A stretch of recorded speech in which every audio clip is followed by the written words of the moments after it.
Bismillahirrahmanirrahim. Assalamualaikum warahmatullahi wabarakatuh dan salam sejahtera semua. So, hari ini bertemu lagi kita. So, menekan janji yang sebelum ini, hari ini cikgu akan bincang latihan yang berkaitan dengan teknologi makanan yang kita telah pelajari baru-baru ini. So, dalam latihan ini, kita semua dah tengok pada hari itu. So, kita akan jawab bersama-sama latihan yang cikgu bekalkan. So, berkait dengan tajuk bab 6 teknologi makanan, menganalisa kaedah dan juga bahan yang digunakan dalam teknologi pemprosesan makanan. Okey, boleh rujuk nota di atas. So, soalan pertama yang ditanyakan, apakah yang dimaksudkan dengan teknologi pemprosesan makanan? So, dekat sini jawapannya adalah teknologi pemprosesan makanan merupakan penggunaan ilmu sains untuk menghasilkan, memproses dan menguruskan makanan mentah supaya tahan lama serta selamat.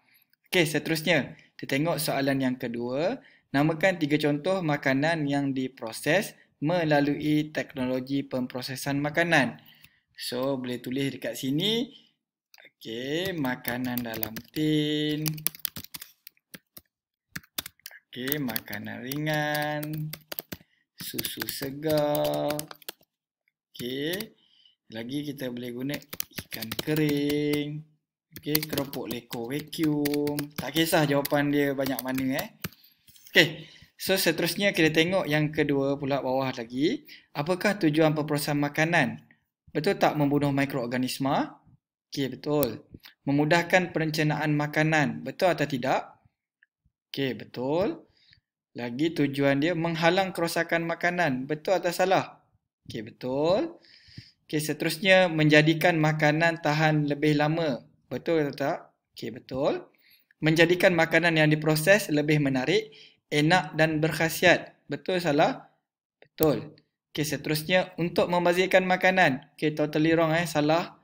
Untuk mengurangkan nilai komersial makanan. Okey, salah. Okey.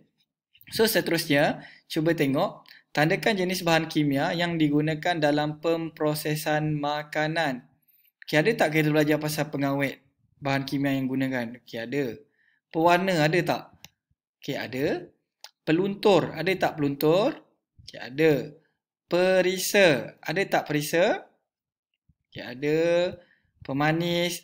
Okey, pemanis ada Pengstabil. Okey, pengantioksidan. Okey, ada. Penyedap, ada tak penyedap? Okey, tak ada Yang kita belajar adalah perasa. Pemasin. Pemasin pun tak ada. Yang ada adalah pemanis. Pencukup rasa. Okey, pencukup rasa tidak ada. Okey, seterusnya. Apakah fungsi pengawet? Okey, untuk soalan macam ni, kita tengok. Apakah fungsi pengawet? Jadi, jelas bila tengok dekat keyword dekat depan pengawet. So, kita cari jawapan yang berkaitan dengan awet dekat bawah ni. Ada tak? Menambahkan rasa dan bau makanan. Menghalang pertumbuhan mikroorganisma dan mikrob. Makanan kelihatan segar dan cantik. Menambahkan rasa manis pada makanan. Meletakkan warna supaya makanan lebih bersih. So, yang paling tepat sini adalah menghalang pertumbuhan mikroorganisma dan juga mikrob. Okay, pergi bawah lagi. Apakah fungsi pemanis? Okay, kita baca. So, paling tepat adalah menambahkan rasa manis pada makanan.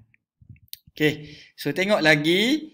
Apakah fungsi pewarna? Okay, fungsi pewarna tahu nak bagi lebih cantik. Ada tak bagi cantik, segar, menarik? Okay, ada. Iaitu ini jawapan dia. Makanan kelihatan segar, cantik dan juga menarik. Okey, seterusnya. Apakah fungsi peluntur? Fungsi peluntur. Apa contoh makanan kita seperti beras, tepung. Okey, so paling tepat adalah melunturkan warna supaya makanan lebih bersih. Okey, kita pergi kepada bawah lagi. Apakah fungsi perisa? Okey, perisa kita tahu kita bagi makanan rasa lebih sedap. Okey, so mana lagi sedap? Okey, so jawapan ni adalah menambahkan rasa dan bau makanan. Okey, seterusnya, pergi bawah lagi. Apakah fungsi penstabil? Okey, stabil ni nak bagi kukuh, tak nak bagi dia jatuh, rapuh ataupun dia jadi terkebawah. So, paling tepat dekat sini mana? Mengelmusi ramuan? Tidak. Melambatkan peroksidan? Tidak.